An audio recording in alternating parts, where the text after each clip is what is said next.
What do you do when you meet a monster that has ruled the battlefield for 3 years, a machine so feared that entire Allied tank companies refused to engage it directly?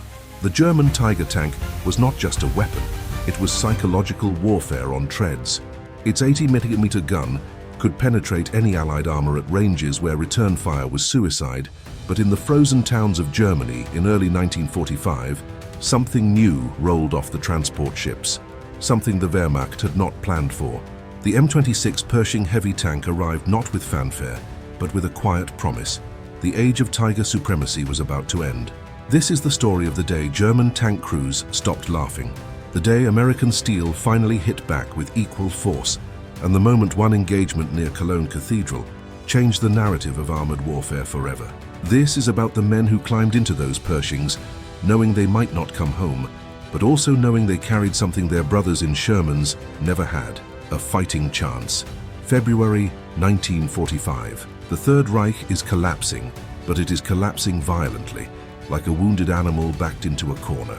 The Allies have crossed the Rhine in some places, but German resistance remains fanatical. Their tank crews, though outnumbered and running low on fuel, still possess the most feared armor in the European theater. The Tiger Bjorn, with its nearly impenetrable frontal armor and devastating 88mm KWK-36 gun, has achieved an almost mythical status. Allied tankers call encounters with Tigers meetings with death. Standard doctrine when spotting a Tiger is simple. Call in artillery, call in air support. Do not engage directly unless you have 5-to-1 numerical superiority, and even then, expect casualties. The American answer to German heavy armor has been until now not technological superiority, but numerical overwhelming.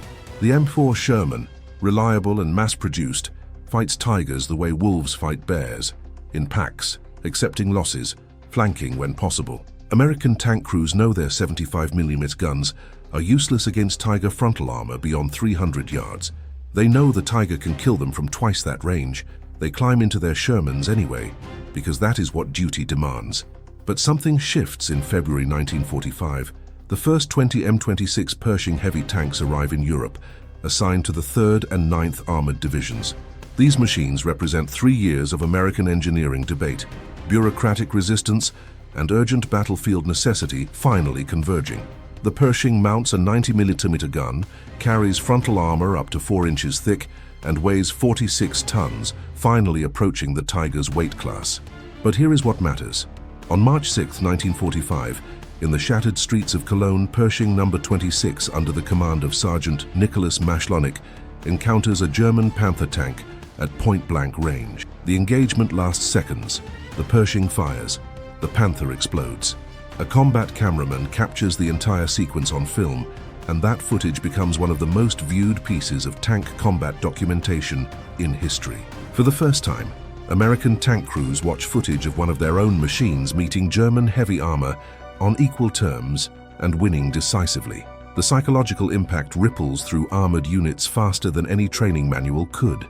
The Pershing story begins not with glory, but with bureaucratic resistance and strategic miscalculation. In 1942, American military doctrine holds that tank destroyers, not heavy tanks, should counter enemy armor. Tanks are supposed to exploit breakthroughs and support infantry. The tank destroyer force receives priority funding. Meanwhile, Army Ground Forces Commander General Leslie McNair believes heavy tanks are unwieldy and unnecessary. He points to the Sherman's reliability and producibility. He believes the war will be won by combined arms coordination, not armor duels. He is both right and catastrophically wrong. Combat reports from North Africa in 1943 tell a different story. American tankers report feeling outgunned and outmatched when facing German Tigers and Panthers. Lieutenant Colonel Creighton Abrams, who will later become Army Chief of Staff, describes the psychological effect. When you know the enemy tank can kill you from 1,000 yards, and you cannot hurt him until 300, you do not think about tactics. You think about survival. Field commanders begin demanding better tanks. The Ordnance Department responds with the T-26 heavy tank project, which will eventually become the Pershing. But development crawls. Weight requirements keep changing. The 90mm gun requires a larger turret, which requires a stronger suspension, which adds weight, which requires a more powerful engine. Each solution creates new problems. Meanwhile, production priority remains with the Sherman, which can be built in enormous numbers. General Dwight Eisenhower, reviewing the specifications in late 1943, makes a fateful decision. Do not disrupt Sherman production. The T-26 project continues, but slowly, as a backup option, not a priority. Then comes the Battle of the Bulge in December 1944. German Tigers and Panthers savage American armored columns in the Ardennes. The disparity in tank capability becomes impossible to ignore. Entire Sherman platoons are destroyed by single Tiger tanks operating from concealed positions. After-action reports describe American tank crews abandoning their vehicles before engaging because they know engagement equals death. The psychological damage is as severe as the tactical losses. General Courtney Hodges, commanding 1st Army, sends urgent cables requesting immediate deployment of the T-26, now redesignated the M26 Pershing. The bureaucratic dam breaks. Production accelerates. By February 1945, the first Pershings reach frontline units. The men assigned to crew these new machines face their own contradictions. They want better armor and firepower, but they also know the Pershing is unproven. It is heavier than the Sherman, less maneuverable, more mechanically complex. Its Continental R975 engine is underpowered for the tank's weight, making it slower and prone to mechanical strain. The crews must learn new fire control systems, different ammunition handling procedures, and operating characteristics unlike anything they have trained on. They must do this while under fire during active combat operations with minimal technical support. And they must trust that this new machine will protect them better than the Shermans they are leaving behind. At its core, the Pershing's deployment represents a fundamental shift in American military philosophy. The admission that technological parity matters, that sometimes you cannot substitute numbers and determination for capability. The Sherman's nickname among German tankers is revealing, Tommy Cooker or Ronson after the lighter, because it lights up first time every time. Sherman crews know their tanks can brew up, catch fire and cook the crew when penetrated, because ammunition is stored in the hull with inadequate protection. The Pershing addresses this with wet ammunition storage, surrounding shells with water-filled jackets to prevent fires. This simple engineering choice saves lives, but the Pershing's significance transcends engineering specifications. It represents a psychological recalibration.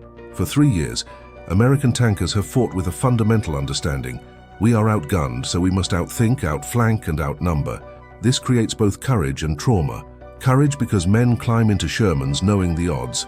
Trauma because those odds include watching friends burn when their tank is hit. The Pershing changes the equation. Not completely. It is not invincible, but enough that American crews begin engagements thinking about victory rather than survival. Consider the 90mm gun's capabilities. Against a Tiger Wise frontal armor at 500 yards, the Pershing can penetrate. The reverse is also true. The Tiger can penetrate the Pershing, but now the engagement is mutual. This parity transforms tactics. Sherman crews are trained to avoid frontal engagements with heavy German armor. Pershing crews are trained to seek them. The tank's gun mantlet carries 4.5 inches of armor. The glacis plate angles at 46 degrees, increasing effective thickness. The turret rotates electrically with a backup manual system. These are not just technical features. They are psychological anchors that tell the crew, you can fight this battle. The tension between American mass production philosophy and German quality-focused engineering finds its resolution in the Pershing. The Germans build technological marvels, Tigers with nearly impenetrable armor, Panthers with superior optics, King Tigers that dominate any battlefield they reach. But these machines are complex, expensive, and produced in limited numbers. By 1945, Germany fields perhaps 200 operational heavy tanks. America, by contrast, begins Pershing production thinking not in hundreds, but in thousands. The plan calls for building a tank good enough to fight German armor, while simple enough to maintain in field conditions, and numerous enough to affect battlefield outcomes. This is a distinctly American approach to warfare, practical superiority through scalable competence. The Cologne engagement on March 6th becomes legendary precisely because it is documented. Combat cameraman Jim Bates is filming 3rd Armored Division operations when Pershing 26, nicknamed Fireball, rounds a corner and encounters a Panther tank at approximately 75 yards range. Neither crew expects the other. The Panther crew spots the Pershing first and traverses their gun. But Sergeant Mashlonik's gunner, Corporal Clarence Smoyer, is faster. The Pershing's first 90mm round strikes the Panther's turret. The second round, fired 4 seconds later, penetrates the hull. The Panther explodes, its ammunition cooking off. The entire engagement lasts less than 10 seconds. What makes this moment transcendent is not just the tactical victory, but what it represents. An American medium to heavy tank meeting a German heavy tank in an urban knife fight and winning decisively through superior crew training and adequate equipment. The footage spreads through American armored units. Men who have spent months terrified of German heavy armor watch one of their new tanks kill a Panther at point-blank range.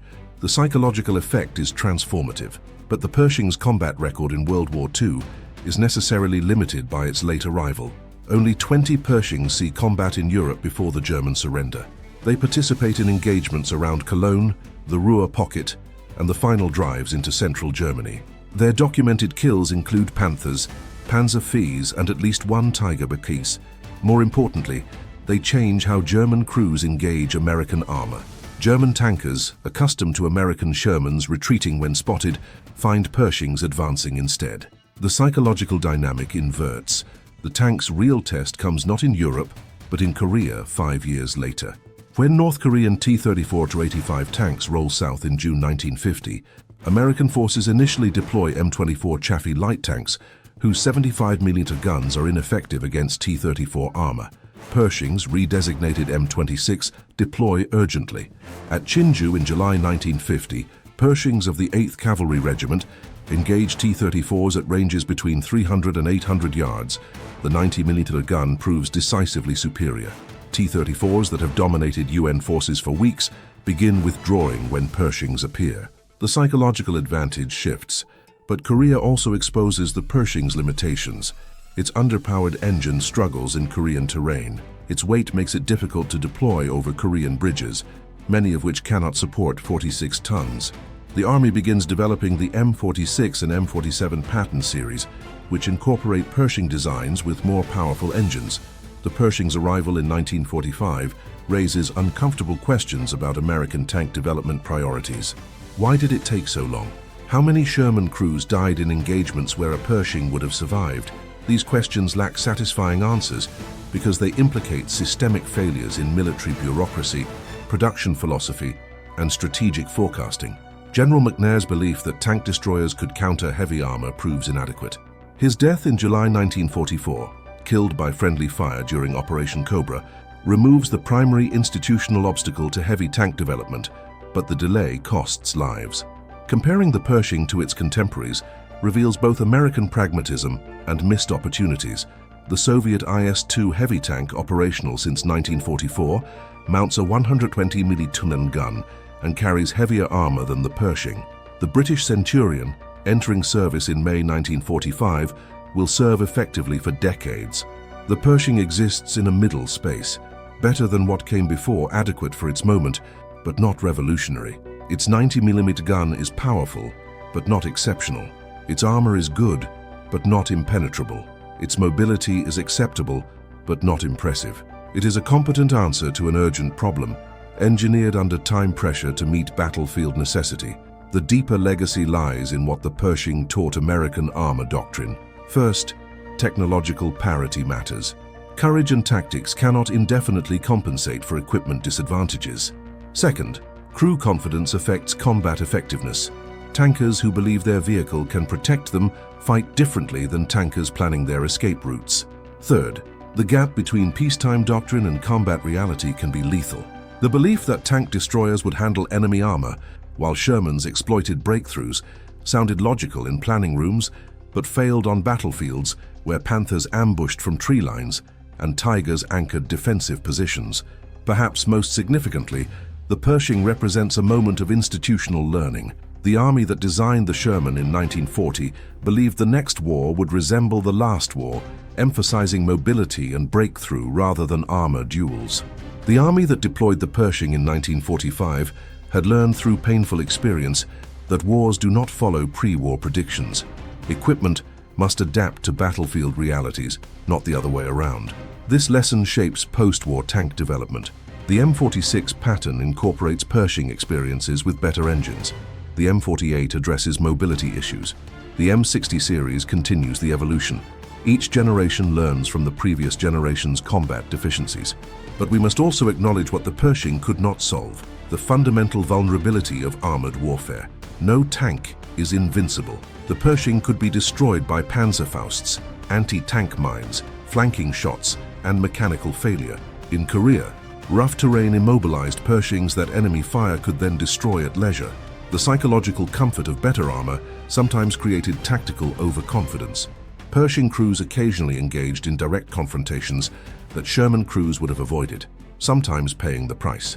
Protection and firepower are not substitutes for tactical intelligence.